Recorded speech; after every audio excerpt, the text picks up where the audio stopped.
Hi, welcome to our series on student supervision. This is first one just on the basics of kind of getting started with supervision. I'm Katie Robbins Case. I'm one of the practicum specialists within the Grace Abbott School of Social Work Practicum Department. I've been providing educational supervision for social work students for a number of years, and so hopefully through these presentations I'm going to be sharing some tips and some guidance for you just as you start out as a new supervisor, or if you're just looking for some new ideas or to change up what you're doing in supervision. In this specific video, we're going to be talking about the very first one or two sessions of supervision about engaging, organizing, and agendas. So when I talk with students about working with clients, I often say if you can build rapport, you can do good work. So I think it's the same with supervision.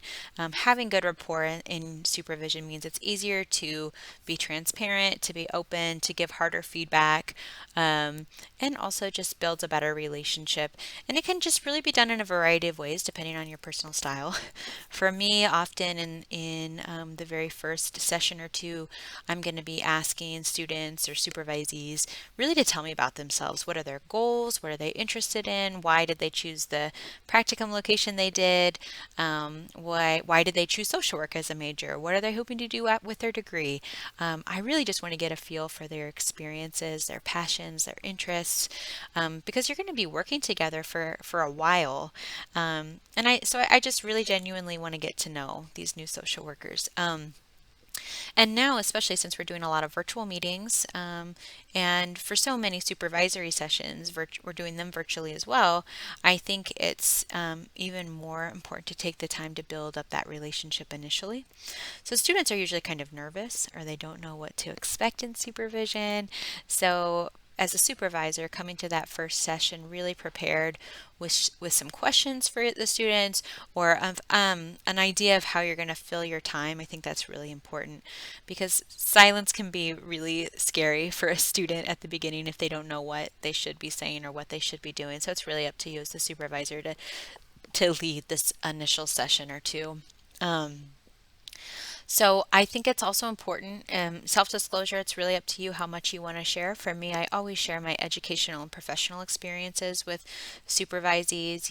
What are do I have any specialities? Do I have any interest areas or interest populations, or things that I feel like would be important for them to know about me and my experiences? So I usually reserve this initial meeting really for answering questions and just a general get to know you type of a session. Scheduling obviously is a really big part of making supervision work. For me, I always find the same time and day every week that we meet. That way I can schedule around it. I always know when it's happening. It's just easier to keep it on your radar. However, in some settings, that's really not the best option because of scheduling or when somebody's working or not working, or just what your weeks look like.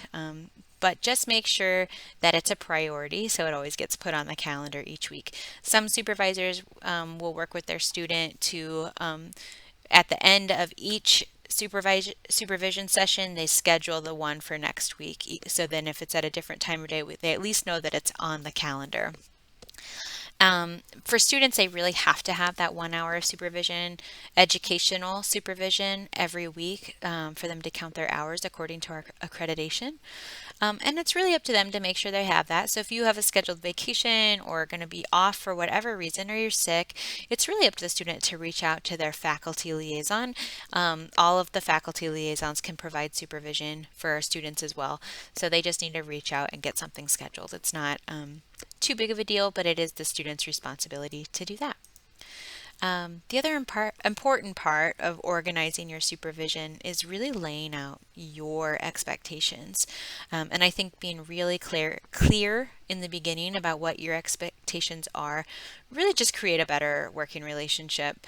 I often tell students that I hope they get out of supervision that supervision is really a place to discuss what how you're learning in the classroom, how it's applicable to the real world, to their practicum site. So then that means we're going to talk about theory and human behavior, and we're going to talk through difficult cases, looking at policies and systems, and really how those things relate to your practicum through a social work lens.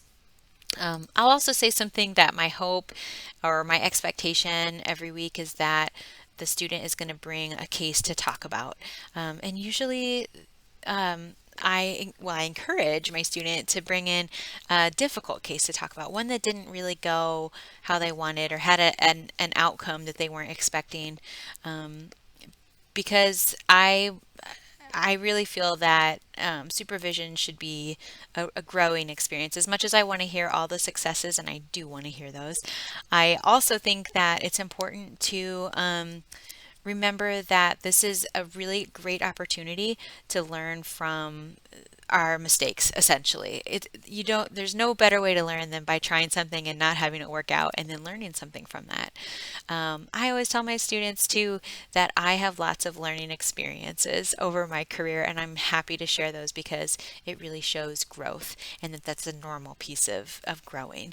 Um, yeah, so just making sure that your students are keeping track of their cases, either writing them down or journaling, or sending you a quick note or an email, or however it works for them, just to kind of keep track of the cases that they want to talk about, because it's hard to remember everything all week of like, oh yeah, there was something that I want to talk about, I can't remember. So making sure that you remind them to take some notes during the week. And I think that also allows a good opportunity then for students to be able to talk about what they want to talk about because they've taken some notes as some good reminders. So I think that that's important. So yeah, I think, like I said too, about encouraging students to really bring in cases or to really start working on their comfortability and talking about things that didn't go well. If you lay that out in the first session of like, this is kind of what we're hoping and this is why we're talking about difficult cases for growth, that makes it more of an expectation and hopefully will be easier for your students to kind of follow that recommendation. The other thing is really asking, what are your students' expectations for supervision?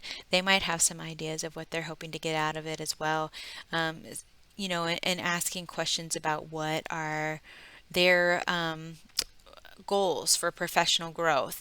What do they want to what do they want their feedback to look like? How do they want to receive that? Or what's their learning style? How do they want to be taught different concepts?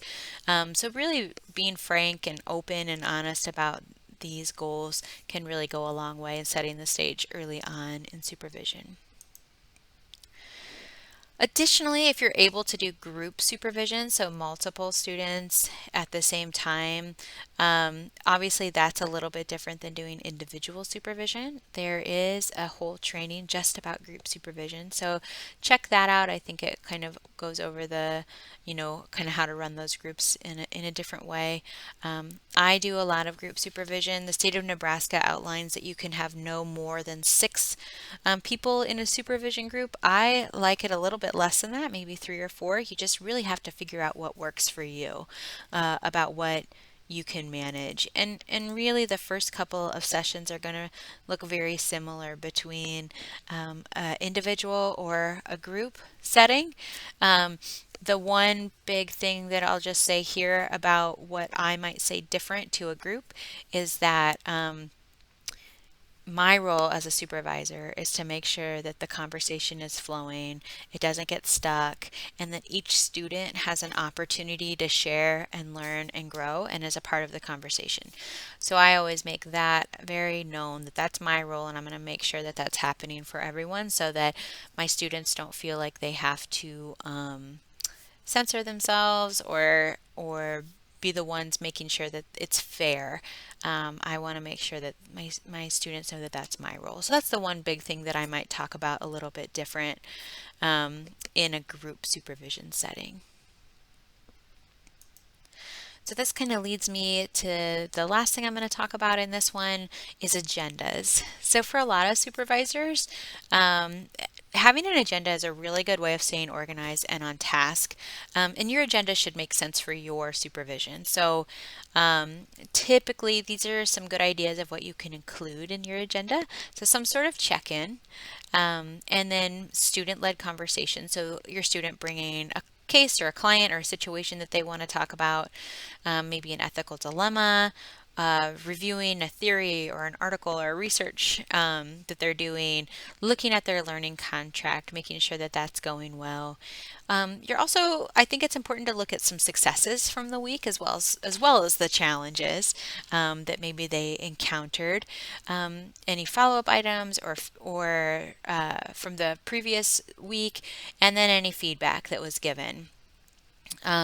So this is a pretty standard type of agenda. Um, and you just have to kind of figure out what works for you. But one suggestion I would give is that if you're working with a student that is just requiring a little bit more hands-on, an agenda is probably a really good idea for accountability, because it's a nice place to document feedback that was given on a little more informal basis, just to ensure that your student is incorporating feedback. Sometimes supervisors start out with having an agenda and then they slowly kind of phase it out because everybody kind of knows what they're doing, and it's not needed. Um, so you kind of just have to decide what's working for you and your student or students. But I do think it's important for your students to have really ownership of this agenda. So they should be the ones filling in what's going to be talked about. And I would even ask them to be taking notes on it. Um, like they'll be the ones kind of in charge of it completely. And I think that that gives your student a little bit more ownership of supervision and what is talked about. So thank you so much for watching this initial video just about the first one or two sessions with supervision. If you have any specific questions, concerns, or ideas for trainings that would be helpful in your supervision journey, please feel free to reach out to me with my email there on the screen or anyone in the practicum department. Thank you.